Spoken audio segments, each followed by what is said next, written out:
பச்சை மலைகளுக்கு மத்தியில் அமைந்த ஒரு சிறிய கிராமத்தில் ஹாசினி என்ற மகிழ்ச்சியான பெண் வசித்து வந்தாள். அவள் பள்ளிக்குச் சென்று புதிய விஷயங்களை கற்றுக்கொள்வதை விரும்பினாள். எப்போதும் உதவி செய்ய ஆர்வமாக இருந்தாள். ஹாசினியின் உலகம் ஒரு புதிய வழியில் பிரகாசிக்கப் போகிறது. ஒரு வெயில் காலையில் ஹாசினி ஒரு விஷயத்தை கவனித்தாள். அது அவளை தடுத்து நிறுத்தியது. வழக்கமாக மிகவும் கலகலப்பாக இருக்கும் பள்ளி மைதானம் காகிதத் துண்டுகள் மற்றும் உரைகளால் சிதறடிக்கப்பட்டிருந்தது. அவள் இதயம் கொஞ்சம் வருத்தப்பட்டது. ஆனால் என்ன செய்ய வேண்டும் என்று அவளுக்கு தெரியும். ஹாசினி ஒரு உதிரி உரையை எடுத்துக்கொண்டு குப்பை தொட்டிக்கு ஓடினாள். இது இங்கே இருக்க வேண்டும் என்று அவள் தனக்குத்தானே கிசுகிசுத்தாள். ஒரு சிறிய புன்னகை அவளுடைய முகத்தில் திரும்பியது. தான் உதவி செய்வதில் அவள் மகிழ்ச்சியடைந்தாள். ஹாசினி வீட்டிற்கு வந்தபோது அவளுடைய பொம்மைகள் தரை முழுவதும் சிதறிக் கிடப்பதை கவனித்தாள். அவற்றை அப்படியே விட்டுவிடாமல் ஒவ்வொன்றையும் அதன் இடத்தில் வைக்க அவள் முடிவு செய்தாள். அவள் அறை பிரகாசமாகவும் அமைதியாகவும் உணரத் தொடங்கியது. மறுநாள் பள்ளியில் மீனா கசங்கிய காகிதத்தை தரையில் போடுவதை ஹாசினி பார்த்தாள். மெதுவாக ஹாசினி அவளிடம், மீனா, நம் பள்ளியை சுத்தமாக வைத்திருப்போம், சரியா என்று நினைவுபடுத்தினாள். மீனா வெட்கப்பட்டு காகிதத்தை வேகமாக எடுத்தாள். நீ சொல்வது சரிதான் ஹாசினி, மன்னிக்கவும் என்று கூறி அதை குப்பை தொட்டியில் எறிந்தாள். பள்ளி அனைவருக்காகவும் சுத்தமாக இருப்பது முக்கியம் என்பதை மீனா உணர்ந்தாள். விரைவில் மற்ற வகுப்பு தோழர்கள் ஹாசினியின் நல்ல பழக்கத்தை கவனித்தனர். அவர்களும் குப்பைகளை எடுத்து குப்பை தொட்டியில் போட ஆரம்பித்தார்கள். பள்ளி மைதானம் சுத்தமாகவும் இனிமையாகவும் மாறியது. ஆசிரியர்கள் கூட ஹாசினியின் முயற்சிகளை பாராட்டத் தொடங்கினர். அவளுடைய சிந்தனைக்கும் பொறுப்புக்கும் அவர்கள் அவளை பாராட்டினார்கள். தான் ஒரு வித்தியாசத்தை ஏற்படுத்த முடியும் என்பதில் ஹாசினி பெருமிதம் கொண்டாள்.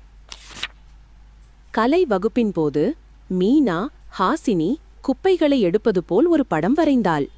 அதை ஹாசினியிடம் காட்டி, நீதான் என்னை இதை வரையத் தூண்டிலாய் என்று சொன்னாள். மீனாவின் ஓவியத்தால் ஹாசினி நெகிழ்ந்து போனாள். சிறிய தயவு செயல்கள் கூட மற்றவர்களை அழகான வழிகளில் ஊக்குவிக்கும் என்பதை அவள் உணர்ந்தாள். ஒரு நாள் பள்ளி முதல்வர் பள்ளி முழுவதும் தூய்மைப்படுத்தும் இயக்கத்தை அறிவித்தார். அனைவரும் அதில் பங்கேற்று தங்கள் பள்ளியை பளிச்சிட வைக்க ஆவலுடன் இருந்தனர்.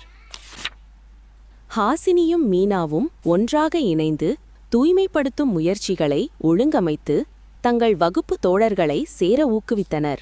அவர்கள் ஒரு சிறந்த அணியாக இருந்தார்கள்.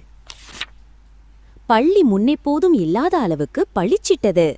மாணவர்கள் தங்கள் சுத்தமான மற்றும் அழகான சூழலில் பெருமிதம் கொண்டனர். தங்கள் சுற்றுப்புறத்தை கவனித்துக் கொள்வதன் முக்கியத்துவத்தை அவர்கள் அனைவரும் கற்றுக்கொண்டார்கள். ஹாசினி பள்ளி மற்றும் வீட்டில் தனது நல்ல பழக்கங்களை தொடர்ந்தாள். எல்லாமே எப்போதும் நேர்த்தியாகவும் அதன் இடத்தில் இருப்பதை உறுதி செய்தாள். அவளுடைய குடும்பத்தினரும் அவளுடைய பழக்கங்களை பின்பற்றத் தொடங்கினர். அவளுடைய தம்பி தன் பொம்மைகளை எடுத்து வைக்க ஆரம்பித்தான். அவளுடைய பெற்றோர்கள் நேர்த்தியான வீட்டை பாராட்டினார்கள். பள்ளியின் தூய்மை பற்றி கிராமம் முழுவதும் செய்தி பரவியது. மாணவர்கள் தங்கள் சுற்றுப்புறத்தை அழகாக வைத்திருப்பதில் உள்ள அர்ப்பணிப்பை மக்கள் பாராட்டினர். ஹாசினி மற்றும் அவளுடைய வகுப்பு தோழர்களால் ஈர்க்கப்பட்டு அப்பகுதியில் உள்ள மற்ற பள்ளிகளும் தங்கள் சொந்த தூய்மைப்படுத்தும் இயக்கங்களை தொடங்கின. இப்பகுதி முழுவதும் தூய்மை அலை வீசியது. ஒரு உரையை எடுப்பது போன்ற சிறிய செயல்கள் கூட பெரிய மாற்றங்களை உருவாக்கும் என்பதை ஹாசினி உணர்ந்தாள். தன் உலகில் ஒரு வித்தியாசத்தை ஏற்படுத்தியதில் அவள் பெருமிதம் கொண்டாள். அந்த நாள் முதல் ஹாசினி மற்றவர்களை தங்கள் சுற்றுப்புறத்தை சுத்தமாகவும் அழகாகவும் வைத்திருக்க தொடர்ந்து ஊக்குவித்தாள். அவளுடைய உலகம் உண்மையிலேயே கருணை மற்றும் பொறுப்புடன் பிரகாசித்தது. அப்படியாக ஹாசினியின் சிறிய நல்ல பழக்கம் பலரை ஊக்குவித்து வளரச் செய்தது. எளிய செயல்கள் கூட பெரிய வித்தியாசத்தை உருவாக்கும் என்பதை அனைவருக்கும் கற்பித்தது. அவளுடைய பிரகாசிக்கும் உலகம் ஒவ்வொரு நாளும் பிரகாசமாக தொடர்ந்து பிரகாசித்தது.